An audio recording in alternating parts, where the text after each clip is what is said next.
All right, good afternoon, everyone. Hi, my name is Christopher Preble. I'm the Vice President for Defense and Foreign Policy Studies here at Cato. Thank you all for being here today, and welcome also those of you to watching online at cato.org, and I think a time-delayed hello to those watching on C-SPAN. I'd also like to extend special thanks to our outstanding conference staff here at Cato, who always do such a terrific job organizing our events. I'm joined on the stage today by my colleagues John Glaser, Cato's Director of Foreign Policy Studies, and Cato's Senior Fellow Trevor Thrall. And we're here with Heather Hurlburt, Director of the New Models of Policy Change Program at New America. John, Trevor, and I are the co-authors of this book, Fuel to the Fire: How Trump Made America's Broken Foreign Policy Even Worse and How We Can Recover. Copies are available for sale here at Cato for those of you in attendance and at all your favorite booksellers for those of you watching from afar. I'm going to tell you a little bit about the book, even though you could probably guess at a lot of it from the subtitle. It includes a discussion, this is not a spoiler, it includes a discussion of Donald Trump's critique of U.S. foreign policy. It includes why we, the authors, think America's foreign policy was broken, and that there is a better alternative than what President Trump has offered.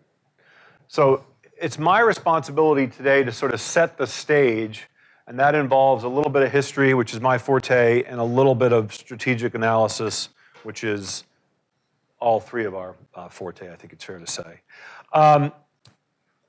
I go back to Trump's major foreign policy address at the Mayflower Hotel on April 27, 2016. In that speech, he said, among other things, that since the Cold War, quote, foolishness and arrogance led to one foreign policy disaster after another, unquote.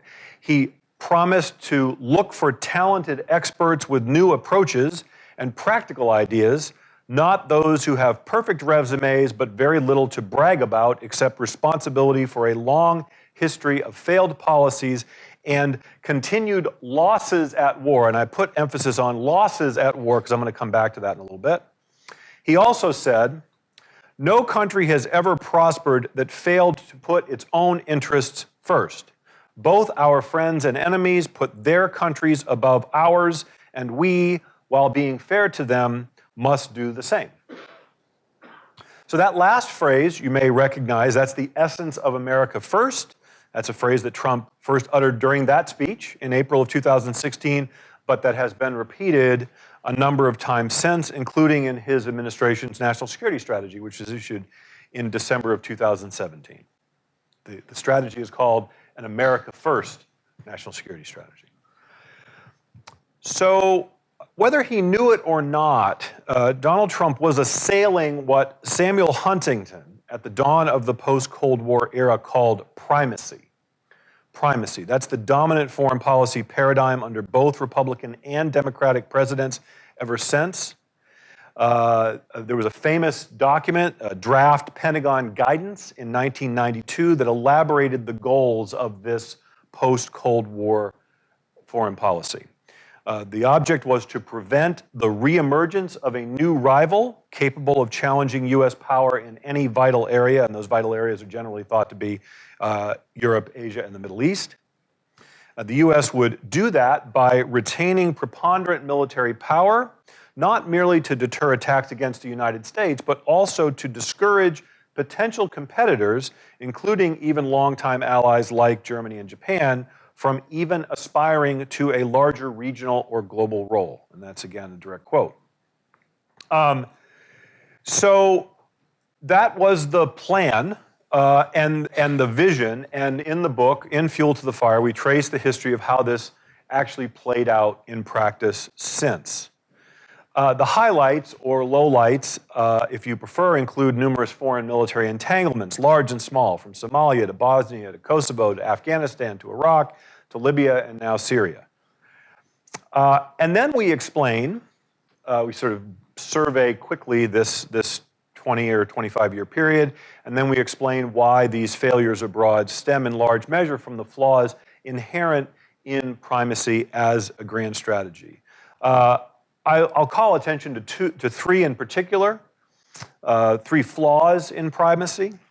The first is a tendency to exaggerate dangers in order to mobilize and sustain public support for protracted overseas adventures.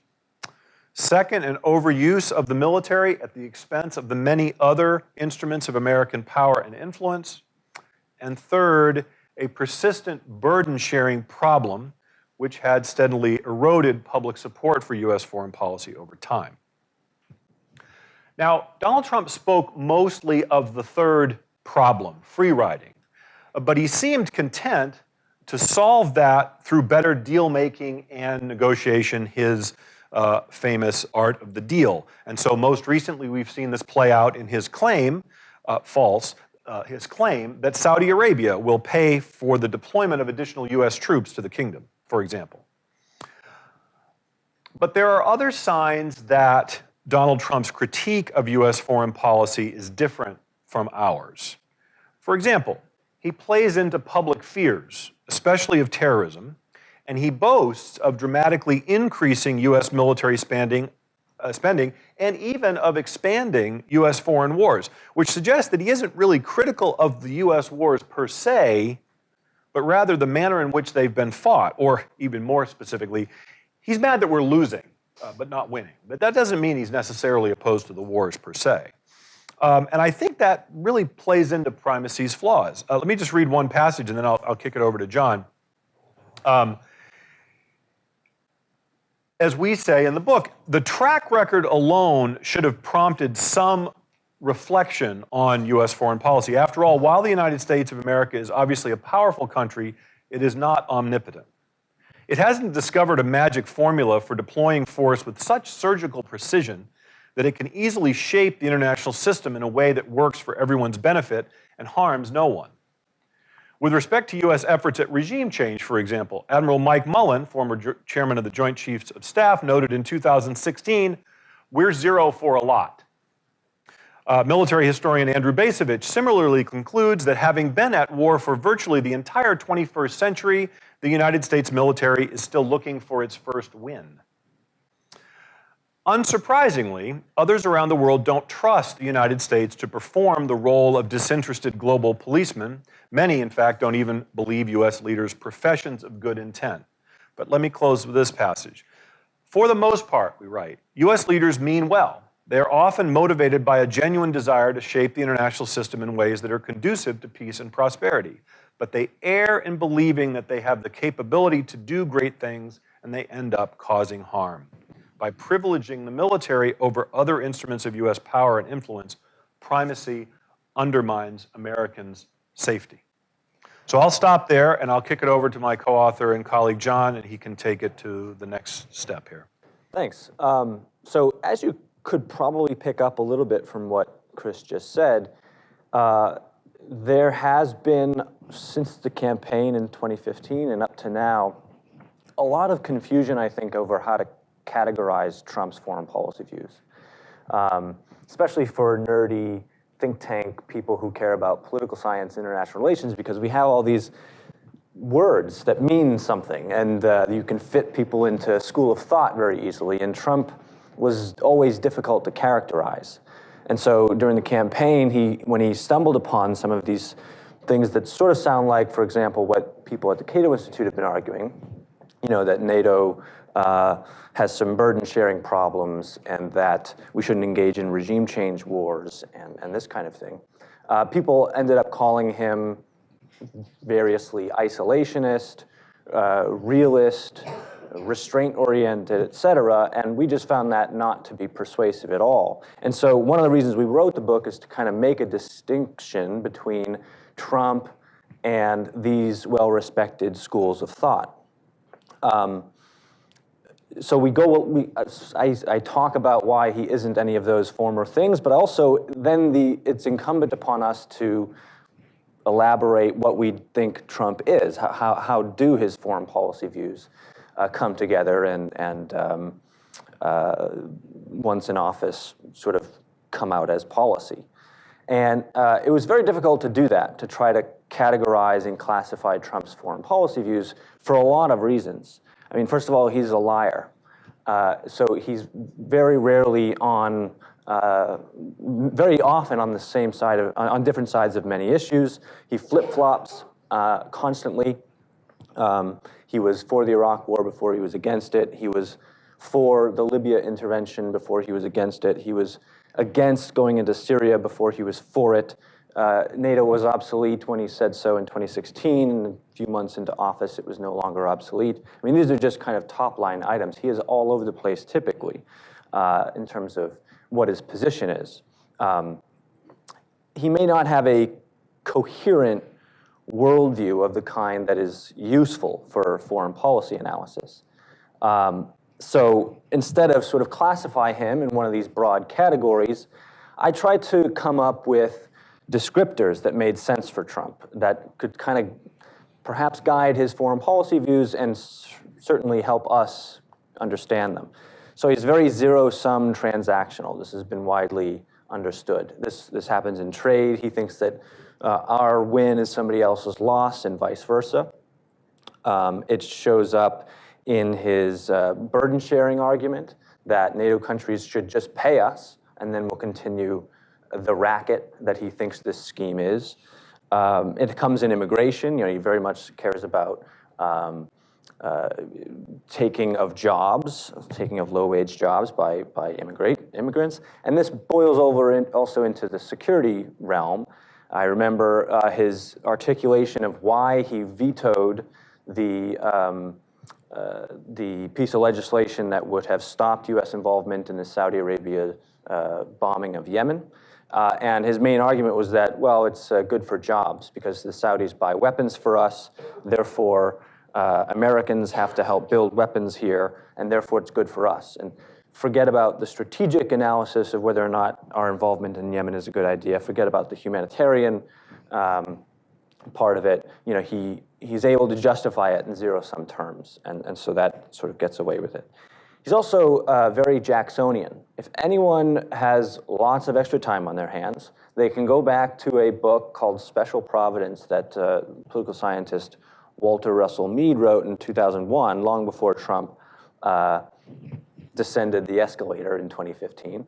And it's a pretty uncanny description of Trump as a political actor. And you know, Jacksonians are militaristic. They rely on populism. They're engaged typically in centralization of some kind. There's some xenophobia in there that makes sense for Trump. One of the characteristics is that they're apt to leave neutral parties alone, but if they feel threatened or their honor is besmirched, they'll come back with overwhelming force. People used to say this about Trump during the Republican campaigns. You know, he would leave neutral parties alone, but if they came out and insulted him, he would destroy them. And that's kind of, he takes that into foreign policy as well. His Jacksonianism also bleeds into his opposition to sort of globalist designs, anything international, institutions, organizations, treaties, multilateral engagement, you know, all these things he's very uncomfortable with. He's also fixated on his status and cares a lot about respect. So one of the things I was doing in trying to come up with things that make sense and can explain Trump's behavior is I went through basically all his public statements and interviews since 1980. And something I kept finding over and over and over again is something that I did not expect, which was he almost used the same phrase over and over again over the course of 40 years or so. Something along the lines of, they're taking advantage of us, they're laughing at us, we're not respected anymore. You know, he cares a ton about this. And this probably has something to do with the way he's run his foreign policy. I remember his initial opposition to engaging in Syria eventually redounded to his political benefit when he decided to bomb Syrian regime assets in 2017 and then again in 2018. This was probably the first act that got him plaudits from the very community that he has made a political career out of bashing. The establishment loved it. Nancy Pelosi, his antagonists on the right, like Marco Rubio and John McCain, you know, the kind of foreign policy class and community in this town gave a big thumbs up, and he felt great. Fareed Zakaria said he's finally become president of the United States. So he got a lot of status and prestige from that. Also, probably North Korea. There were reports that he tried to convince Japan's Shinzo Abe to recommend him for the Nobel Peace Prize if he does well in North Korea. And I think probably South Korean President Moon Jae-in has also maybe cultivated that belief. And his activity on North Korea is pretty clear. I think he cares more about the stagecraft than the statecraft of it. It's very showy and ostentatious without getting a lot of the granular details done. Finally, he has an authoritarian mind. He is unusually authoritarian by the standards of US political culture. He demands loyalty from federal officials that are supposed to be independent and nonpartisan.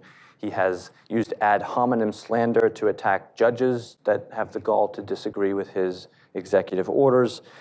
He has a tendency to label people as traitors or treasonous if they disagree with him. Enemy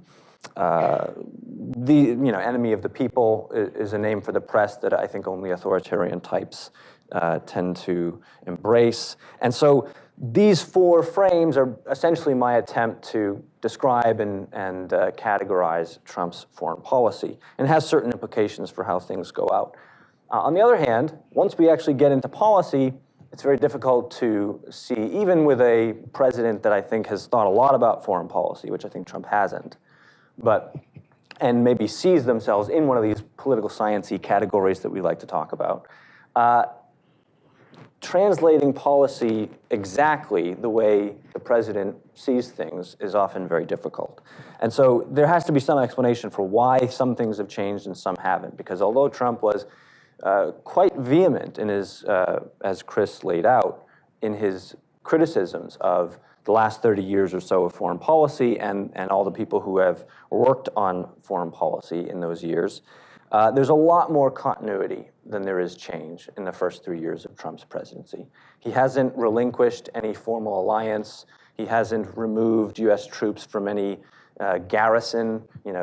Slipping out 1,000 troops from Syria doesn't quite cut it. Plus, he also quadrupled the number of troops in Syria in his first 2 years in office, and also loosened the rules of engagement so that the bombing campaign could be ramped up by orders of magnitude, quite frankly. So restrainty isolationism doesn't really fit there. He's embraced NATO. He welcomed 29th NATO member, Montenegro, and possibly Macedonia will be the 30th. Yep. Offered Brazil major non-NATO status. I mean, most of his big foreign policy efforts have not had the characteristics of someone who wants to retreat from the world or upend sort of the basis of US foreign policy. But he has done a little learning on the job, so a lot of things he just wasn't familiar with and therefore learned or was told once he came into the office. That has changed things. He has a lot of indifference to foreign policy. I think he cares mostly about his domestic political power, and foreign policy is situated in, subordinate to that. He has a lot of political calculations that just make sense for him. Think about this Syria withdrawal again. He has constantly described this withdrawal as bringing the troops home, ending endless wars.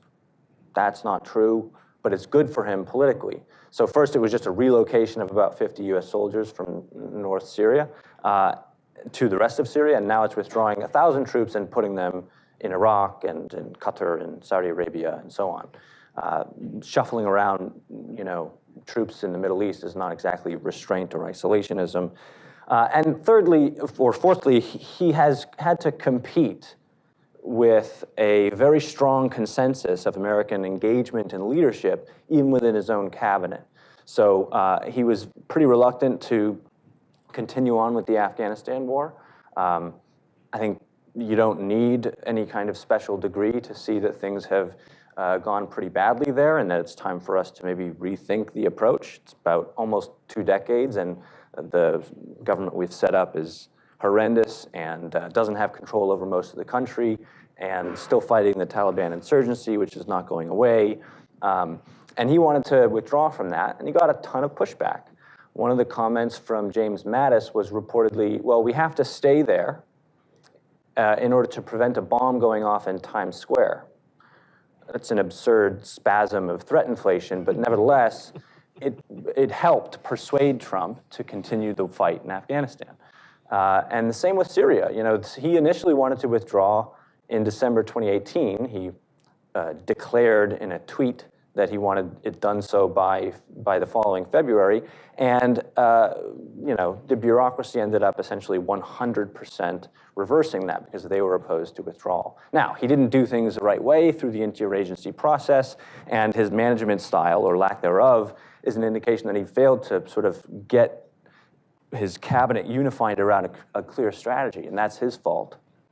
But nevertheless, there has been a kind of constant, this is why the term adults in the room came along. We're trying to manage Trump's erratic impulses, and sometimes that means making sure we don't make radical changes to the strategic consensus around primacy that has existed for many decades. And so, you know, you see a lot of mixed results. You see a lot of things that don't match with either what he said before or what we believe that his inclinations are. And so it's always I will never write another book about Trump, hopefully, and I will also never write a book that's so topical as this one, because the personnel changes that have happened so rapidly, and there's probably been more turnover in this administration than any other in recent memory, but we had to keep changing people's titles in revisions of the draft. You know, now it's former John Bolton, former National Security Advisor, former Secretary of State Rex Tillerson. So that didn't help the difficulty, but nevertheless, I'll hand it off to Trevor after that lengthy explication. All right, thanks, John. So to bring us home, I'll talk about kind of the last third of the book. First, sort of the public response to Trump and America First, and concerns that Washington has had about public opinion.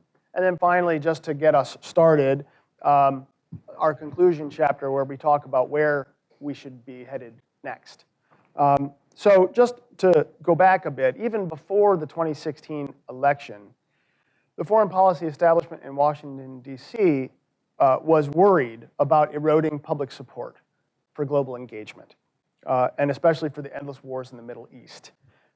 And in 2013, a survey of experts at, I'll use that term in air quotes, I suppose, I have to, at the Council on Foreign Relations, found that 92% of these experts believed that the American public had become less supportive of taking an active part in world affairs. They actually had quite good reason for this, because in a 2013 poll from the Pew Research Center, for the first time, Pew found that a majority of Americans, 52%, agreed with the statement that the United States should mind its own business internationally and let other countries get along the best they could on their own. First time in history since the early 60s when this question started being asked in that way. In 2014, the Chicago Council on Global Affairs also recorded a near record low public support for international engagement. They found only 58% of Americans saying that the United States should take an active part in world affairs. These trends, maybe they don't sound that spectacular on the surface to you, but to people who are foreign policy observers in DC, these numbers were terrifying. And there was a lot of hemming, and there's still, to this day, some hemming and hawing about what just all of that means. Just to give you an example, to quote Walter Russell Mead, again, he wrote earlier this year in a Wall Street Journal commentary, "There is no more important question in world politics than this. Will U.S. public opinion continue to support an active and strategically focused foreign policy? Or, as the historian Hal Brands put it a little more bluntly, is American internationalism dead?" With Trump's election, many observers concluded that the answer was sadly, yes, it was dead. Here's the Brookings Institution's Robert Kagan, who's writing here in the New York Times. "President Trump may not enjoy majority support these days, but there's good reason to believe his America First approach to the world does. The old consensus about America's role as upholder of global security has collapsed in both parties."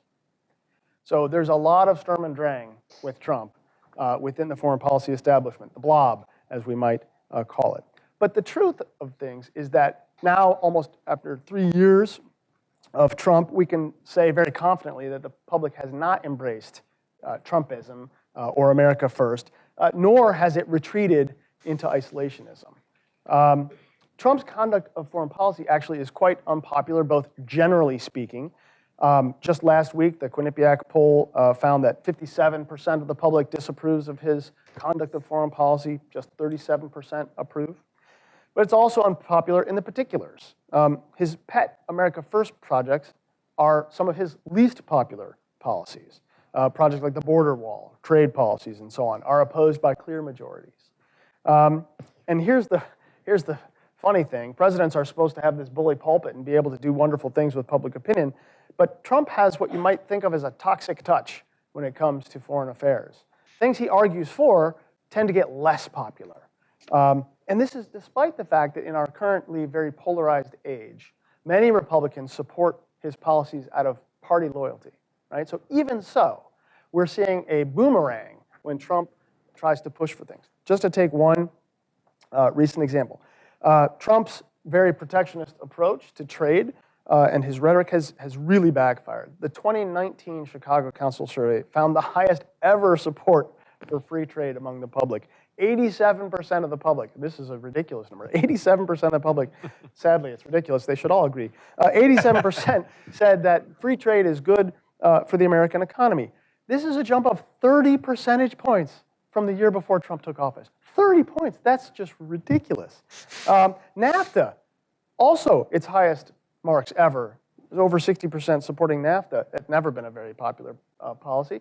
And there's even majority support now for the TPP, which Trump sort of pulled out of right when he came into office. So Trump touches it and thinks he's pushing it one way, it goes back the other way, and we could sort of list off several different areas for which this same sort of thing is true. Syria is an interesting example we can talk about later as well. So you might ask then, well, what is going on then? Because on the one hand, you're telling me before Trump gets into office, it looks like public support for global engagement is shrinking. But on the other hand, you're telling me that people are rejecting America first and apparently retreat into isolationism and all that sort of stuff. So where is the truth here? And the truth is that the American public is not becoming more isolationist, but the flavor of its internationalism is changing. Americans are increasingly tired of the traditional military-centric approach to foreign policy that the United States has relied on since World War II, but really specifically since the end of the Cold War. Fundamentally, Americans are telling pollsters in survey after survey that they would like to rely much more heavily on diplomacy and cooperation internationally than on the use of military force. Just a few factoids. 78% in a recent Gallup poll say they would like to rely on non-military means to stop Iran from getting nuclear weapons. A majority of people, more people say that the war in Afghanistan, for example, has made us less safe than made us more safe. 68% say we should pursue a policy of friendly cooperation and engagement with China rather than trying to limit the growth of Chinese power. Again, we could keep going, but issue after issue, Americans say they want to rely much more heavily on cooperation and diplomacy and much less on what has clearly not been going very well, this military-heavy approach to foreign policy. And as we talk about in the book, I think a happy note for America is that these trends are the strongest among the youngest Americans, among millennials and Generation Z. They are the least supportive of America First policies. They are the least supportive of military-centric policies, but they remain as or more supportive of international cooperation and diplomacy as any other generation of Americans. So millennials are not going to kill foreign policy, folks. I think they're going to save it, all right? So then the road forward, I think, for U.S. foreign policy is actually fairly clear, and happily it already enjoys broad public support. As we outline in our conclusion, U.S. foreign policy really should move in a restraint direction and embrace three sort of core pillars or principles. First, the United States should reject the myths of primacy that Chris talked about earlier and the hyperactive foreign policy that it has promoted. Washington should instead pursue a more modest foreign policy agenda that facilitates global trade and focuses on the physical security of the United States, rather than on attempts to control the rest of the world. Second, the United States should reject the myths of primacy that Chris talked about earlier and the hyperactive foreign policy that it has promoted. Washington should instead pursue a more modest foreign policy agenda that facilitates global trade and focuses on the physical security of the United States rather than on attempts to control the rest of the world. The primary tools of American engagement, as I just said, should be diplomacy, commerce, and cooperation, not military force. The United States is always going to need a strong military for deterrence and self-defense, but the use of force, instead of the first resort, as it's been for the last 20 years, needs to become the last resort. And this doesn't mean that diplomacy is going to get us everything we want. The world doesn't work like that. Diplomacy is slow, it's frustrating, but it's a lot better than starting to kill people with all the costs and tragedies that that approach entails. And finally, the United States needs to align its foreign policy with the liberal values and norms that the country has espoused ever since its founding, and which its political leaders still like to claim we adhere to.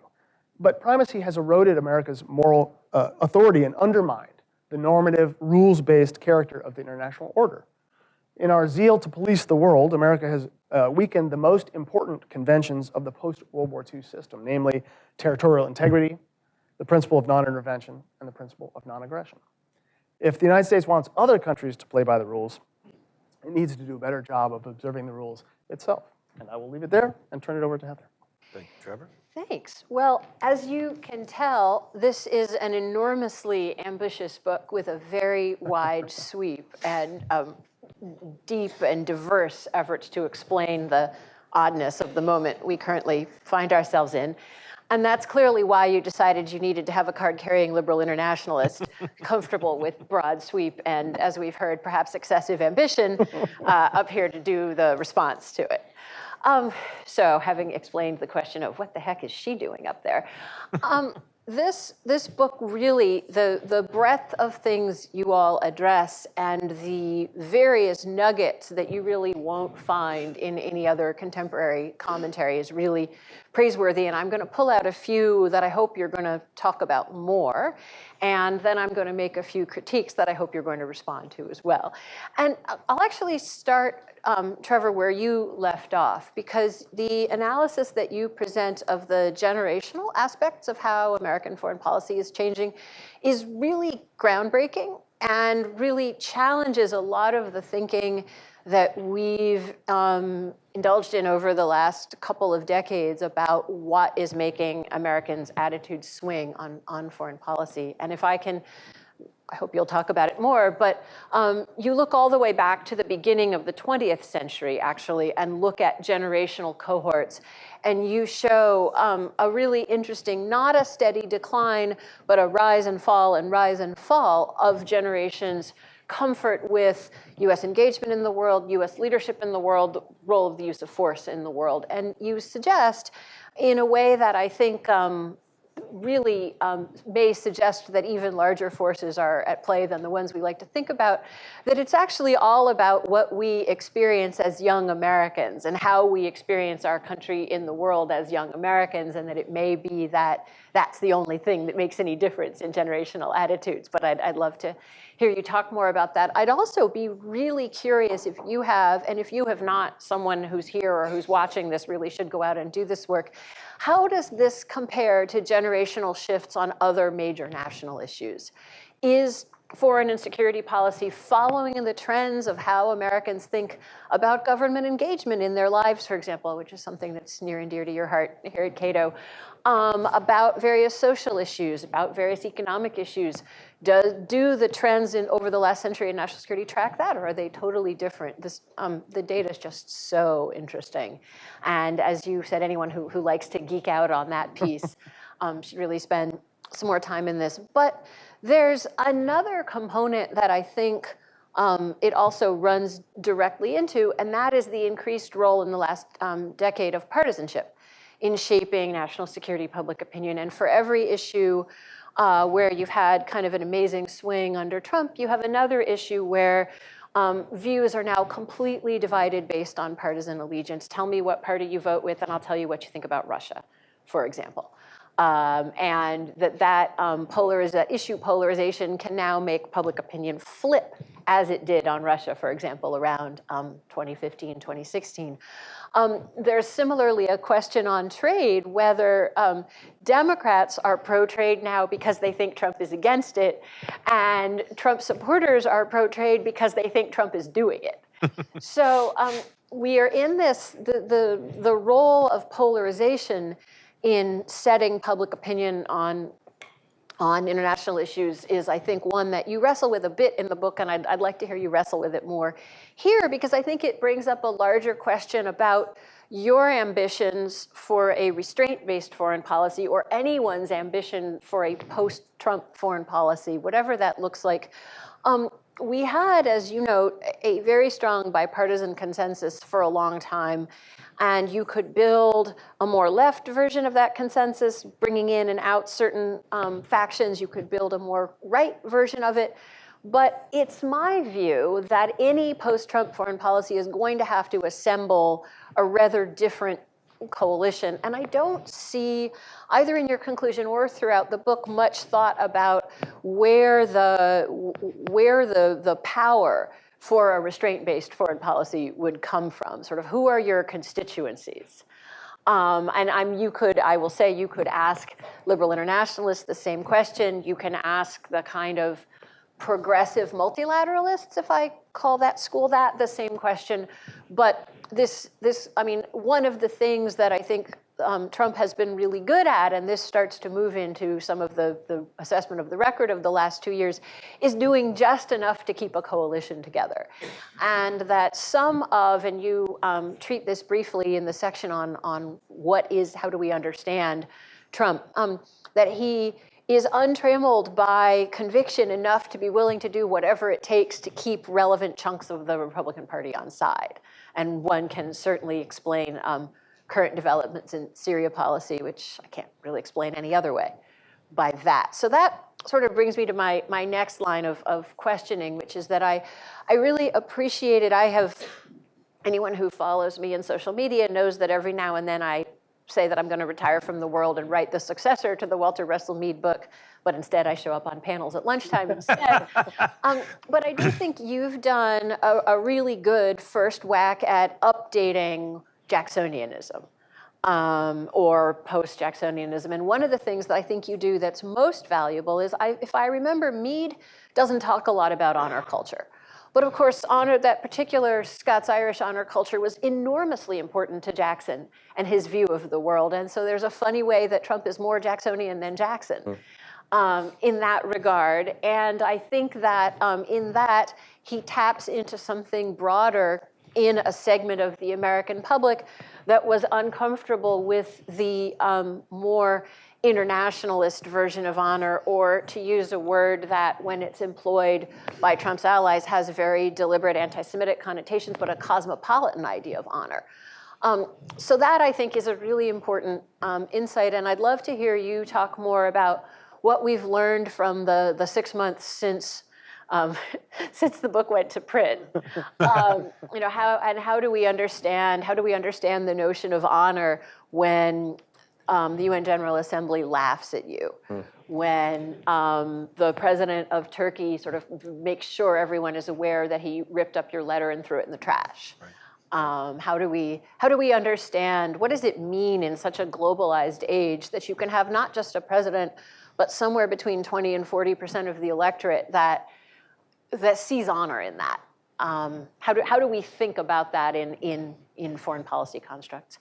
And then the last thing I really want to touch on is your assertion that not that much has really changed in American foreign policy over the last 2 years. Because when I read this part in the book, I thought, oh, well, they're surely going to regret that they had to go to press when they did, and they're surely going to want to change that assessment.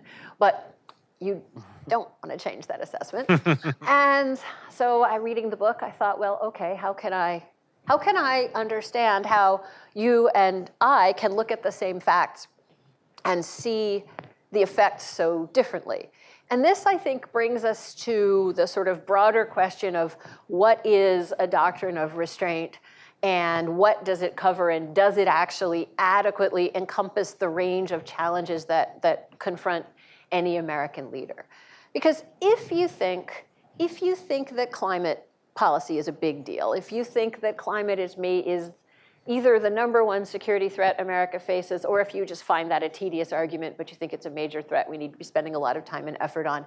If you think that migration is an enormous problem for security reasons, for economic reasons, for social cohesion reasons, if you think that trade, I mean, never mind more open trade, just having any kind of stable international economic regime is an enormous issue, and if you think that nuclear proliferation is a fundamental security issue, then I think you think that this president has changed rather a lot in ways that will not easily be changed back. But I think that I have at least 3 of the issues I just ticked off are actually not fundamental to the kind of traditional realist restrainer thought about the world. And so there I would gently push back and say, are we sure that we've got the aperture? If the aperture omits those things, are we sure we've got the aperture quite right? So, I mean, because all of them are going to affect the quality of life that we and our children have, to your point, much more than how many US troops are in Japan. So there's that I'd like to talk about some more. And then I'd like to make one methodological point, which is that you, and really you deserve a huge vote of thanks for making this effort, because having the gumption to do an around the world of what the president is doing when, as you said, you have to go back and cross out all the titles, I mean, after we come off stage from this panel, really took an enormous amount of courage. And Chapter got written twice. And I salute you for that. And it's also very important because thinking a little bit historically, we're in this period where events move so fast, it's very difficult to keep track of what happened 2 weeks ago. So all of you who are engaged in writing first drafts of history, it's an enormously important resource, and I thank you for it. At the same time, it was really jarring to go through region after region after region and see no cites or references to analysts or leaders from those regions about how their societies were being affected, or how their thoughts about alliances were changing, or how their plans for their own futures were being affected. And I might also note in this context a certain tendency of the analysts quoted to favor the white Anglo-American male. And I'm not doing this because I'm the political correctness police. I am doing it because I think there's a risk of missing some of the changes that are taking place. And if we don't see the changes that are taking place, then we won't be well positioned to respond to them, which is unfortunately one of the great historic critiques of American foreign policy across ideology and across party, right? That we tend to get really self-referential and not to think very hard about how the effect our policies are having on the people that we are supposedly helping, or whatever it is that we're doing. And so if I may end by being more restrainery than the restrainers, I do think one of the very best points you make is that we don't think enough about the impact of our policies. And so I'd like to see your analysis think more about the impact of the policies. And so with that, I've asked a bunch of questions. I hope I've caused some arguments to keep everyone in the audience entertained. And thank you very much for inviting me to participate. Thank you, Heather. Trevor, why don't we work down in the order she asked the question, because you had a question about polls that's clearly about you. I was going to answer the question on Jacksonianism. I have a thought on that. And perhaps also you can handle the continuity stuff. Yeah. All right. So, all right, cast my mind. That was a tour de force. Thank you. That was fantastic. I had to keep up with 3 of you. It's not your usual comment on the author gig. So, the analysis of intergenerational foreign policy attitudes shift is a hobby horse of mine. I've been working on it for a few years, and shout out to a future book forum. That's a book in progress. But yeah, the short story is that there are bigger forces at work other than just polarization, other than the president or the events of the day. And working with a co-author, Eric Opner, we've sort of, I think, discovered that one really important thing that's driving these generation gaps, if you will, is simply, it's not really a huge surprise if you think about it, but But how you think about things as an adult is affected by how the world was when you were a young, impressionable person. First kind of awakening to what the world is like and what the important things in the world are. And so sociologists call this your critical period, when you're roughly 14 to 24 years old. And did you grow up during the Depression? Did you grow up during World War II? Did you enlist when you were 18? Right? I mean, these things make permanent and very large impacts on your brain. And when you think about the broad sweep of American generations, you have the oldest generations in the polls are the lost generation and the silent generation.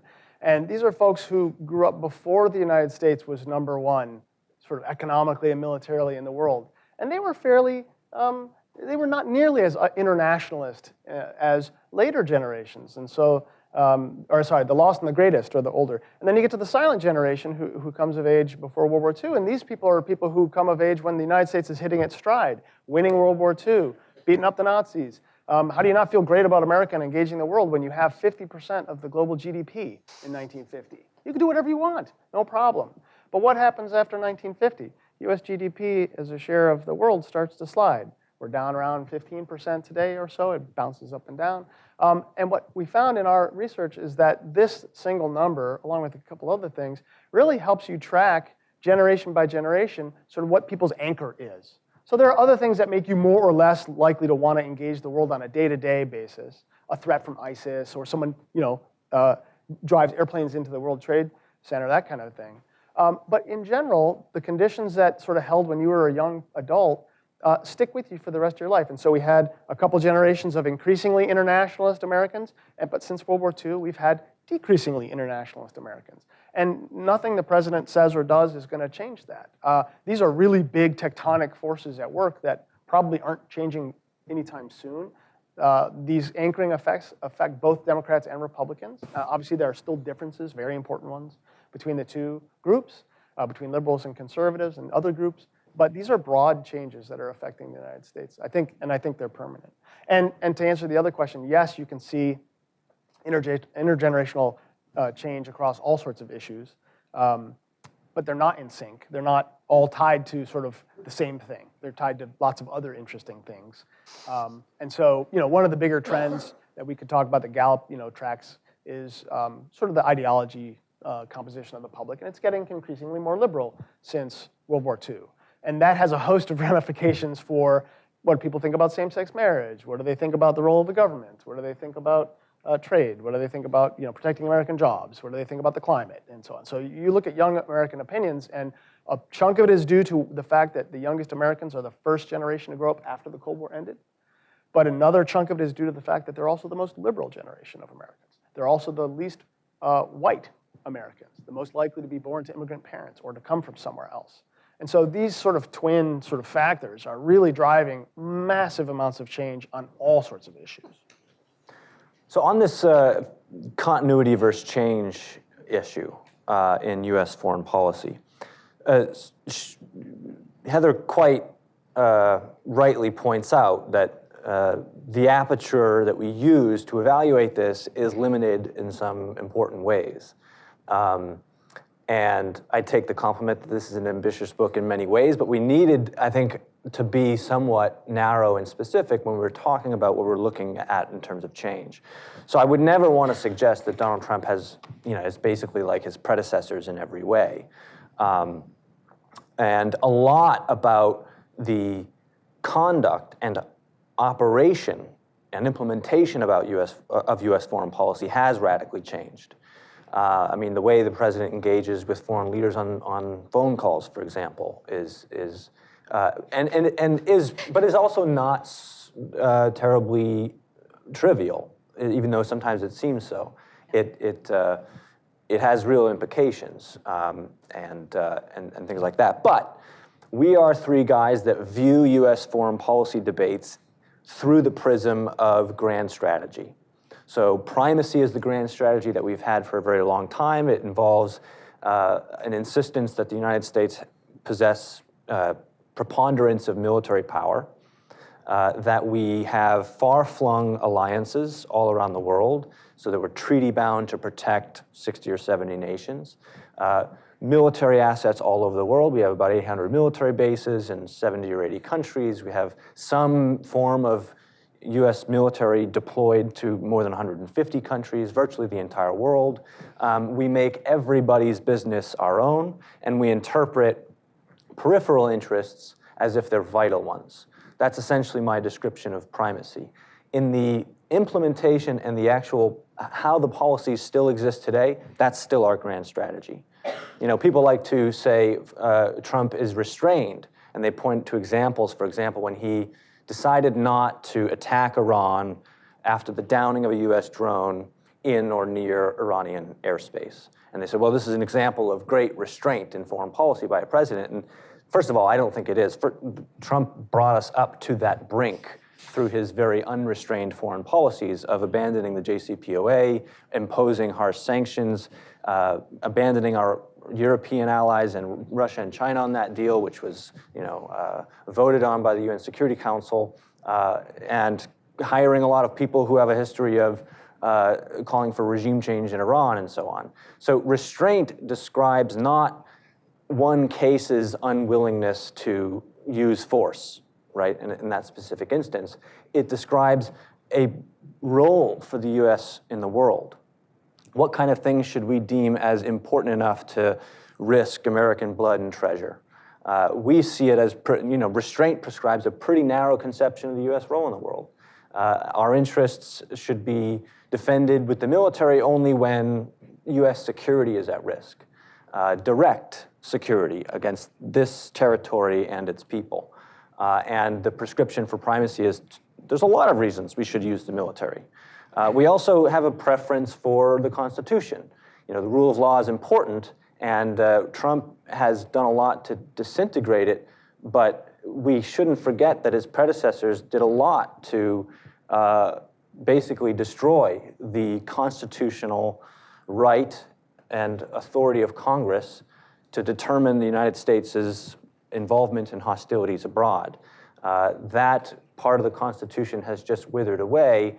Congress is incentivized not to exercise it, and the president, whoever it is, tends not to want that kind of restriction. And so we did focus pretty narrowly. And let me just draw your attention to the subtitle of the book, because it's how Trump made America's broken foreign policy even worse. Right. And what you described, I think, is that there's such a thing as primacy, and then there's a worse version of primacy. And that's, I think, what we're suggesting is that the broad strokes, as John said, I think remain unchanged, and yet he's managed to do even more bad things when he's gotten his way, which he hasn't always, but where he's gotten his way, he's tended to make things worse. Yeah, I guess if I were trying to make your argument, I would make the point that what he's doing actually makes primacy even less tenable. Right. I mean, as a liberal internationalist who thought we were at the end of primacy before Trump was elected, I look at this and I say, well, if you had the idea we could keep this going before, there's no way we can keep it going after this.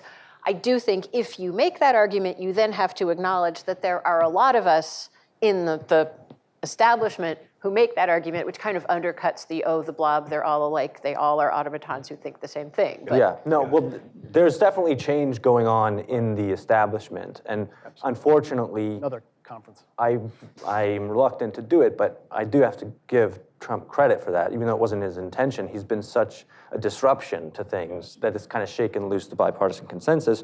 One final point on this. You mentioned climate, migration, and trade. We do a lot on migration, or sufficient, I think, on migration and trade, but we do skip out on climate, and that's not because we don't think it's important, but it's just because security policy, bombs and bullets, the thing that we focus on here, doesn't have much to do with what we ought to do on climate change. And so you guys both did a great job answering Heather's questions, and I was going to come back to something that has since come up, and I just want to sort of amplify that. This is the danger of being at the tail end of the panel as opposed to being once I started and whatever. And that is Heather, you asked the question about sort of Jacksonianism and honor culture and what does this mean? And the steady erosion of congressional power, especially over foreign policy, but more generally in terms of the separation of powers, should make us particularly concerned about a single person having so much power and being driven, as John in particular sort of documents in great detail, this sort of notion of prestige and honor and status. So that should concern us. And I also scribbled a note to myself, as you alluded, Heather, this is also a major problem for global leadership, for American global leadership, because if primacy hinges, as I think it mostly does, on the wisdom of American leaders and the commitment of American leaders to this vision of a liberal world order, if that is the reed upon which this is based, you have a problem when the person who has all this power isn't bought into liberalism and American leadership as it is practiced. Now, we have all documented that at various stages, and in this book, my argument is then that should mean we should be driving towards a more resilient order that is less dependent upon the power of a single state and more specifically the power and sort of whims of a single person, okay? And so that is a problem for primacy. The second point is on the partisanship and how do we assemble a coalition that is committed to restraint. We thought about this a lot. Okay, and we close the book with I think, a fairly agnostic, open invitation to anyone, independent of either or any party, to come forward with a practical foreign policy that speaks to the shift in public sentiment that we are seeing, and that is also mindful of one thing we haven't talked about much, mindful of the very real constraints that we are operating under. Even if Donald Trump leaves office next month or in January of 2021, we are still basically at $20 trillion in debt and a $20 trillion economy. That's not great. In terms of long-term projections, you're talking 5 or 6 times that in terms of sort of promises made to future generations. We have a massive fiscal imbalance. That is a real constraint that the next president is not just going to be able to wave away, he or she. And so I think we need to be mindful as a practical matter that we need to have more humility. This is the note that I wrote and scribbled in the margins. Humility, whether it's a Republican or a Democrat, should be celebrated, a willingness to admit that there are certain things that we can do and we should do them well, but we cannot do everything and we cannot go everywhere. I still have enough faith in the American people that they would respect someone sort of speaking honestly about the limits of American power. Absolutely, and just to pick up on that, I mean, I've actually done the analysis to figure out where the restraint constituency would be, and it is a moving target, as everyone in politics knows, as coalitions are ephemeral. But I think there is, I mean, you could call it millennial liberal internationalism. It would be it wouldn't have to look radically different from a lot of what the United States has done in terms of international cooperation, trade, and so on and so forth. It would, in fact, I think, lean into that while, acknowledging that we are secure and don't need to go romper stomping around the world with our military as much as we used to. And then I think, Chris just touched on another key part of that. Part of the new millennial liberal internationalism that I think most Americans have been signaling for is that they want to do less of the heavy lifting. It would like a shared leadership role, not a unilateral United States runs the world, Globocop kind of a role. And I think there is a majority of Americans who, if there was bipartisan consensus in DC on this question, would be able to stand up behind that perfectly comfortably. I think that's where the rub is I don't see the Republican Party being interested in that right now, and I don't see the progressive wing of the Democratic Party being able to give up the military toys to go, sort of put bad countries to the right. Well, I'll say the way I think about that is that we have, Chris, when you talked about the fiscal constraint that we face, I think the political constraint that we face is that both parties have, in the post 9/11 period, gotten quite addicted to military spending and holding up of military first policies as a shorthand to talk to the American people about strength and patriotism. Mm-hmm. And we don't have in either party other language for that or other metaphors for that. And with the increased collapse and dwindling of our news gathering apparatus, we don't anymore have the ability to tell the American people stories about what leadership that doesn't involve moving special forces or dropping bombs looks like. Absolutely. So that is, I mean, if you come to me and say, so here's my coalition for restraint, I look at you and I say, that looks great on paper, but then all of my members get challengers who are, there's 100 Tulsi Gabbards and Seth Moultons and, Kinsingers and Florida New Republican. I'm trying to be bipartisan. But there's a million of those folks to come along and say, you are undercutting the thing that makes America great. And so to me, that is the fundamental challenge that renovated liberal internationalists, progressives, and restrainers all share. And whoever figures out how to surmount it, that'll be the ideology that wins, right? Yeah. So that's great. All right, so we have about 30 minutes just about 30 minutes for questions. I will sort of remind you of the ground rules. They should be fairly familiar to you. Please wait for the microphone. That's for the benefit not merely of those here in the audience, but also for those watching online or on television. Please identify yourself and your affiliation if you have one. And I'll also remind you that here at the Cato Institute, the Jeopardy rule applies. That's ask your question in the form of a question, so no speeches, please. And with that, we have two folks with microphones roaming the audience. So right over there, that's great. And then there's a gentleman over here, sir. My name is Amy McEwen, and I'm a financial analyst. I'm a contractor. I hear a lot of people speaking about China and trade. We've been trading with China for a while now. There are parts of China that are expensive. I never hear anyone talk about where we go after China gets too expensive to really work with them. I never hear that. That's right. That's a great question. The answer is it's already happening elsewhere in Asia, Southeast Asia in particular. In fact, you do occasionally hear a certain amount of Chinese angst that they have now become not the low wage market, but the sort of middle tier market. And so there's a little bit of anxiety about that. So there is some discussion of it, but you're right, it's not thoroughly penetrated, I think. Yeah, so to me, I mean, your question opens up another kind of area that I think it's worth really digging down and unpacking some of your assumptions, because one of the things that we've seen as a result of the incoherent belligerence of the last 2 years is that you have some producers moving out of China to Vietnam, Malaysia, and then some producers moving back to higher end markets. So you see things like bicycles going back to Taiwan, Volvos going back to Europe, kind of thing. Some producers moving back to the US, although not much on net.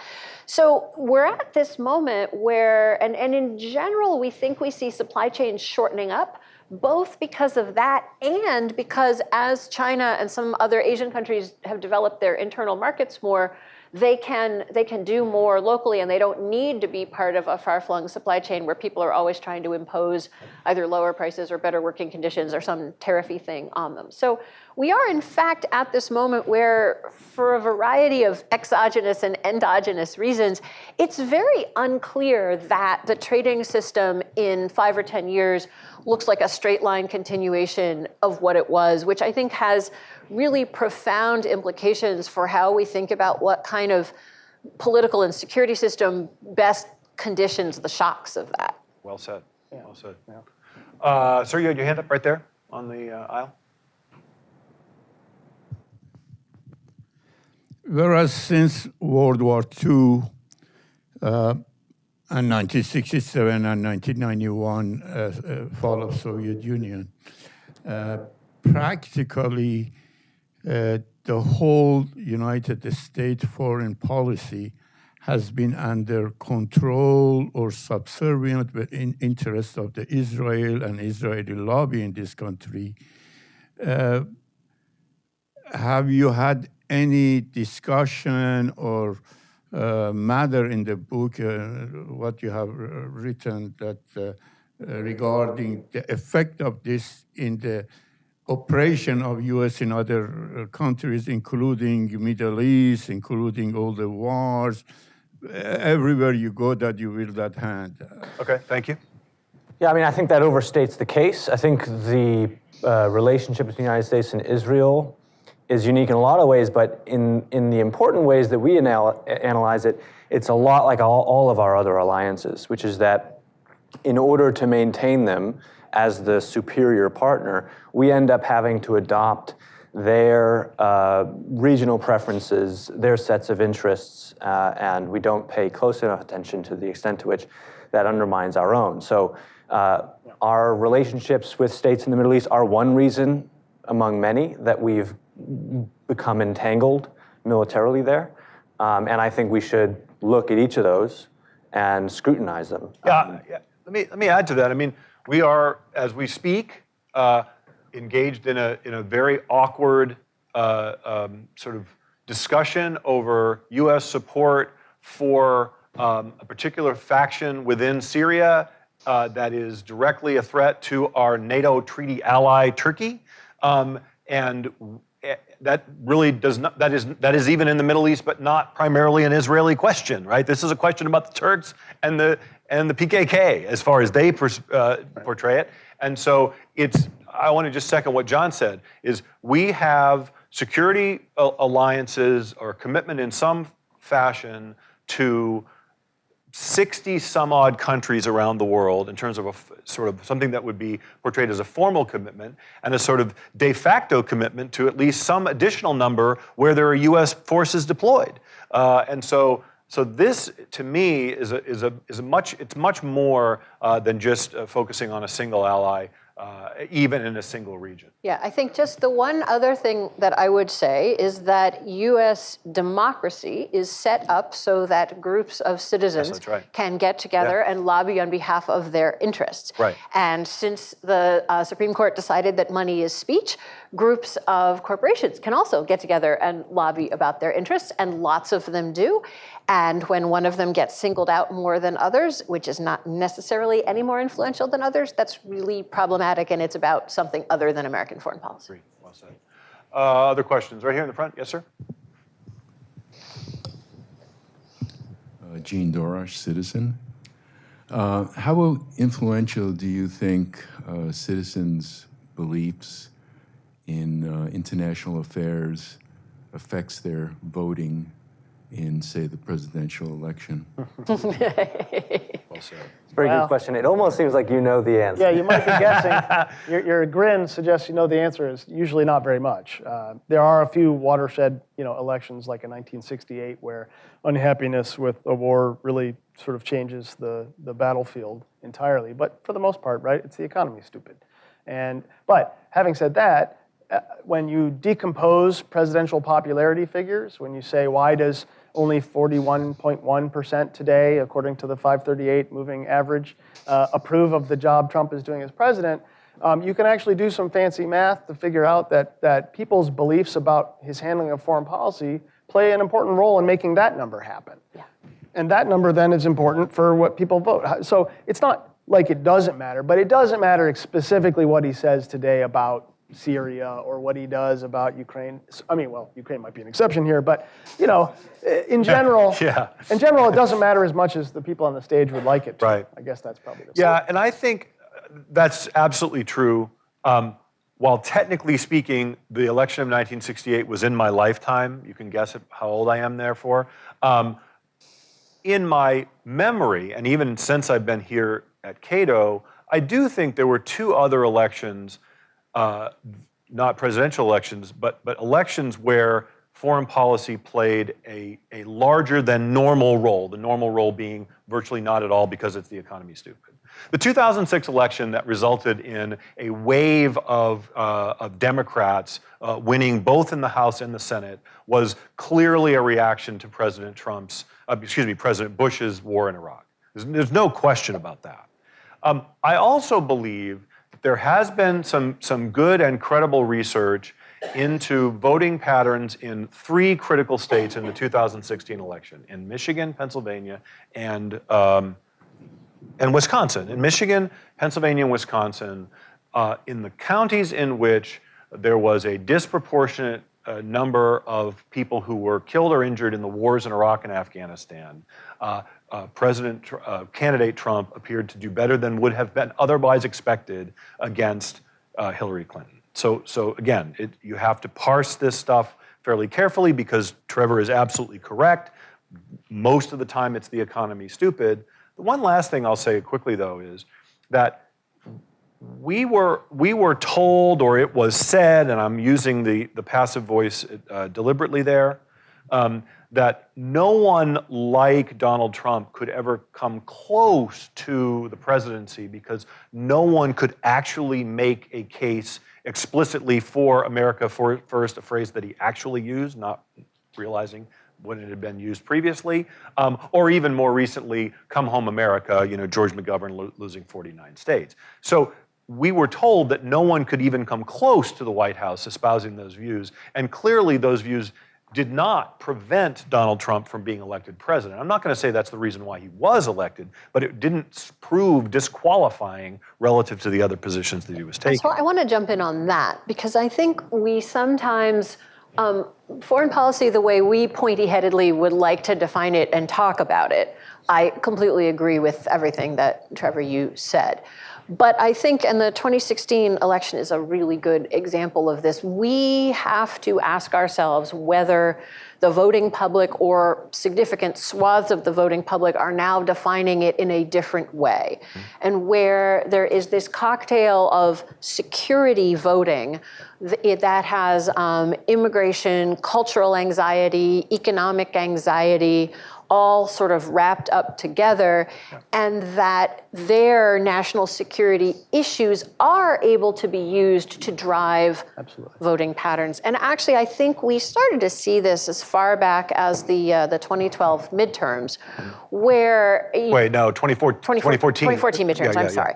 Where you had these ridiculous campaign ads about how Hezbollah was infecting ISIS fighters with Ebola and sending them to the mall to kill your kids. Right. That's a very convoluted plot. This group, this audience just laughed. Appropriately, you're all, you're smarter than the average sort of, TV viewer. Thank you for that. But I will also say... Selection bias. I will also say, as the token liberal on the stage, that many of the candidates against whom these ads were run also laughed and said, well, I'm not going to go out and push back against that because it's so patently ridiculous. Right. Many of them lost. So I do think when we say people don't vote on national security, they don't vote on it the way we think about it. Let me just piggyback on that because that is an excellent point, and I think one that actually really is a huge challenge for the Republican Party moving forward is what does it mean to be a Republican post or during the Trump era? Because Trump has utterly changed. When he stood up on a stage with 16 other Republicans and called the Iraq War a horrible mistake, and got away with it, well, it doesn't mean what you thought it means to be a Republican anymore. And so, and I think Trump's evil genius was indeed to marry with a single thread or connect with a single thread the domestic and foreign policy sort of action. So, I'm going to go over there to protect American jobs, which is really an economy stupid issue, but if I'm doing it overseas, it's also a foreign policy issue. Immigration has kind of become sort of more of a blended issue now. So I think that's a challenge for traditional Republicans who might prefer a more standard liberal internationalism, but because they're having to fight off Trump. Let me give you an interesting example from the Syria thing here. In April of 2018, polls showed that asking about whether Americans support withdrawing the troops from Syria, among Democrats, there was a net 3% support. So 3% more Democrats wanted to pull the troops out than leave them there. Among Republicans, it was minus 4 points. So 4 percentage points more Republicans wanted to keep them there than to bring them home. A year later, this year, well, a year and a bit later, just last week, Democrats are at a minus 66%. So minus 66% percentage points more Democrats want us to keep the troops there because Trump said pull them out. And now Republicans are at plus 34%, right? So in just a year, Trump has utterly changed what it means to be a Republican in a certain sense. And so this is a real challenge for Republicans. All right, other questions? Yes, sir, right there in the middle, and then, go ahead. And then I see you, sir. So we got 3 questions there. Yeah, Bill Klein, a retired military physician. You mentioned the economy and the debt in passing. I'm of an older generation where, to me, when I grew up, debt was anathema. Now it seems to be common with everybody from students to the world. Right. But I'm just wondering how these enormous debts, and I don't know who the creditors are, because even China has debt apparently, what all that impacts on people and how that may relate to some of your generational changes you've been talking about. Have you looked at polling on this? Are there big differences generationally on the question of debt? I mean, I've got my own views, but I'm curious if there is a generational divide. Now that I don't remember looking at specifically what people's opinions about the level of government debt are by generations. All right, well, let me answer the question in a slightly different way. The one thing I do know is, which speaks to something that Trevor just alluded to in a different context, which is that because Donald Trump has demonstrated his disinterest in the debt. Again, we're talking, he's presiding over, a rising national debt. Then Republicans have stopped worrying about it, even to the point that his acting chief of staff and still, OMB director, who once cared deeply about the debt, says publicly, no one cares about the debt. That's what Mick Mulvaney says, no one cares about the debt. So that answers your question. No one is caring because there's a bipartisan disinterest, which doesn't exactly answer the question, well, where does the money come from after all? The answer is, well, if our fiscal situation appears on the surface to be bleak, the one thing we appear to have going for us is that everyone else's is worse. That's not a very strong foundation upon which to build sort of long-term economic growth. It does mean you really cannot afford not to be the reserve currency anymore, right? Which makes some of the questions of restraint potentially more challenging. Fair enough. Your memory might be longer than mine, but I don't remember when either party was super concerned about a lot of debt. But Dwight Eisenhower. With regard to, well, even him, with regard to foreign policy, one of the troubling things is that the ability for the United States, ability and willingness, to go into such deep debt does act as a kind of fuel for military activism. I mean, if we had the constraint of fiscal conservatism, if we understood that this nation could go abroad only to the extent that Congress can appropriate funds, and we shouldn't go deeply into debt in order to pay for that, that would be a huge constraint on US activism. But we can spend $6 trillion or so on a stupidity like the Iraq War, partly at least, because we have the means to. We paid for it on credit card. I saw a hand here, right there. Jonathan, the gentleman with the glasses. And then, go ahead, sir. Hi, Jonathan Mann. One of you had said that Trump had said that I'm going to get rid of these crazy people who keep saying that primacy is the way to go and foreign policy. But you look at all his selections for his advisors, and right. Obviously he has not selected anyone who isn't right. really big in the primacy camp. Why might that be? And is there even a field of depth for him to select from a non-primacy camp? Very good question. So first of all, because of the reigning bipartisan consensus, which, yes, has some holes and some diversity, as Heather points out, but it is a pretty firm, and has been a pretty firm consensus, the bench from which to draw in order to select cabinet officials and all the lower level officials to carry out a foreign policy of restraint is pretty thin.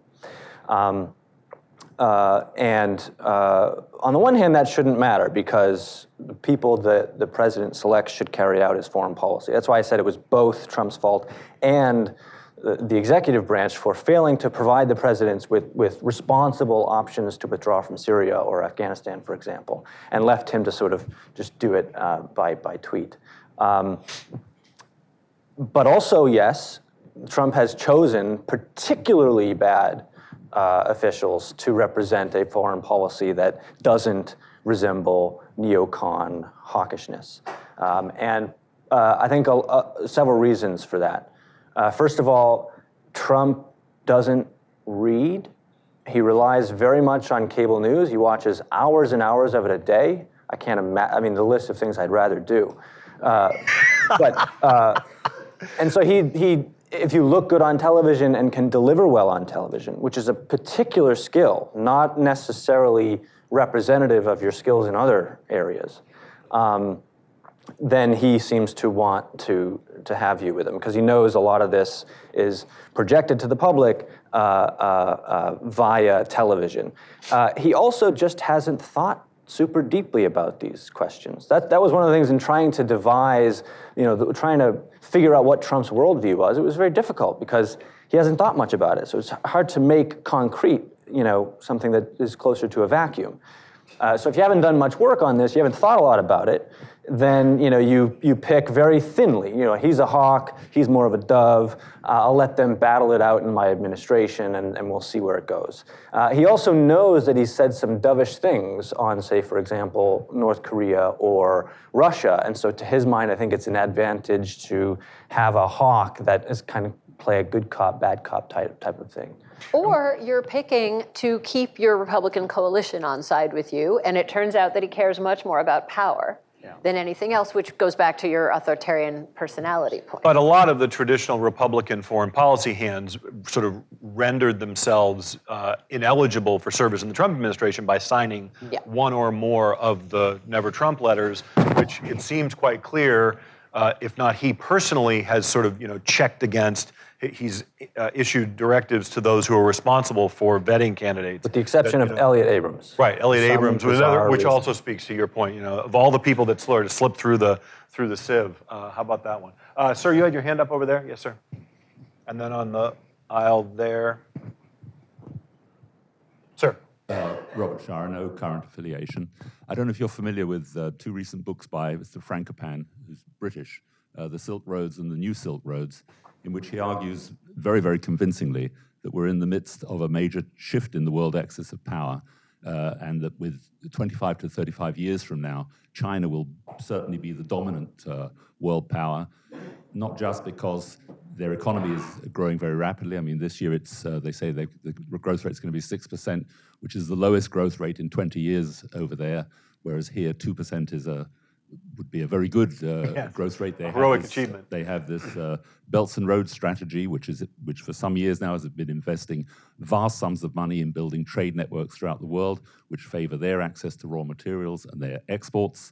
They have a long-running military strategy, which is to cement their power over the whole of Asia and prevent anybody challenging that, while in this country, apart from the numerous political things that everybody's discussed, we have a massive fiscal policy, both internationally with these huge debts which are owed to mainly to China and Asian countries and the Middle Eastern countries, and are not, by the way, based, as you said, because everybody else's fiscal situation is worse.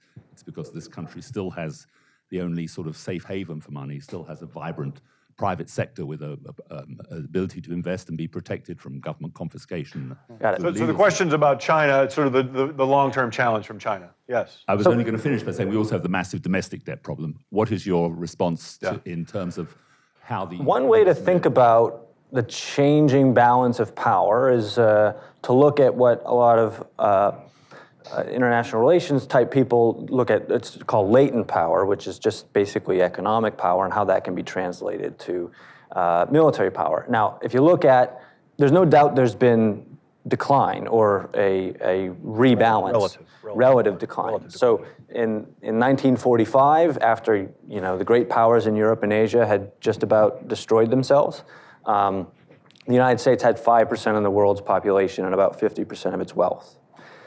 These days, we still have about 4.5% of the world's population, but we have somewhere in the realm of 13 to 15% of the world's wealth. And in 2023, it'll be a little less, right? And so that is one measure, and it does say certain things, but it doesn't say everything. And the tone of decline, this fear of, okay, we're declining power now, and that has certain characteristics, I think is we should be careful about that. A lot of those numbers changes are just a story about millions and millions of people lifting themselves out of poverty, and we should be happy about that. With regard to China's policies, I don't see the reason for fear and consternation that other people do. There are certainly problems.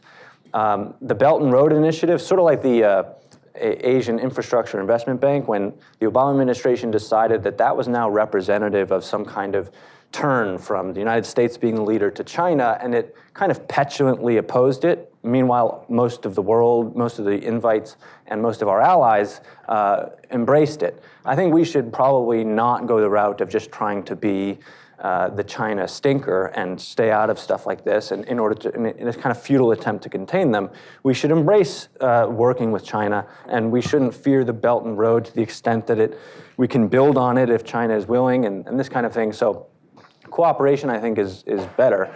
And third and final point, decline. I don't think it's valuable to think of America as number one. I don't think that that has tangible utility for what the military and the government should be about, which is protecting this country and not waving its flag with valor and gallantry all around the world. You know, I don't care that we're less powerful than some other countries in some respects. I think we should just take care of our own security. Absolutely, and on top of that, I'll just point out, you know, if you worry so much about another country sort of being the leader in international trade, you have to do a little, you know, history recall and say, under whose system did China just get fat, rich, and happy? Someone else's. They didn't run the world while they were getting fabulously rich and having 15% growth year after year. That we ran the world while they were doing that. Oh, I mean, trade is a win-win. As long as we're all trading, we're all winning. It's not a problem if China grows. All right, last question. Yes, yes, ma'am, right there. Hi, Alex Stark, New America. Hi. On this question of public opinion and grand strategy and that connection, I'm wondering how you think about the strain we've seen over the past couple of decades of kind of reverence for the military or the idea of supporting our troops. And I think, so in the Trump administration, you see this kind of divergent rhetoric. On the one hand, quote unquote, let's bring our boys home from Syria. On the other hand, we need to boost military spending and you know, have the best military ever. From a grand strategy perspective, you know, primacy versus restraint, that seems really divergent and kind of weird, but for at least a segment of the US population, it seems like it has some kind of coherent logic to it. Yeah, let me take that one, because I do think it's a nice way to sort of end this discussion, which is, you know, restrainers like us are sort of often, you know, accused, well, that's all well and good, what are you for, right? What are you in favor of? And I think that one of the contributions that we really hope to make in this book is to talk about what we're for, not merely what we're against. And what the United States did for most of its history was engage with the rest of the world peacefully through diplomacy, through trade, through our cultural influence, which is a good thing, okay? It is peaceful, but it's also effective.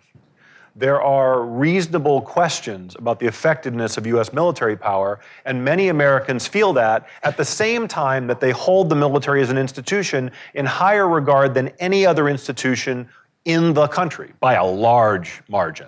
Okay? And so the fact that Americans can feel this way towards the military as an institution and towards those who serve, and still have reasonable doubts about what we are asking these men and women to do on our behalf, and willing, therefore, to consider the other instruments of American power, I take that as a good sign. Okay?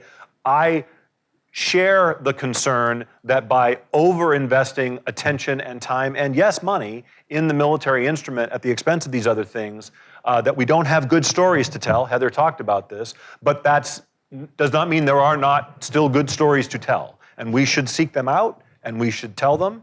We did, humbly. And so, again, I appreciate the question, and I think we can respect the institution of the military, we can respect the people who serve in it, and not presume that that is the only instrument of American power that we can use or will ever be. In fact, one might suggest that overusing the military and putting U.S. soldiers in harm's way for reasons that don't rise to the level of something crucially important for U.S. security and safety is the opposite of respecting them. Right, exactly. All right, well, that's an excellent place to end. Thank you all very much.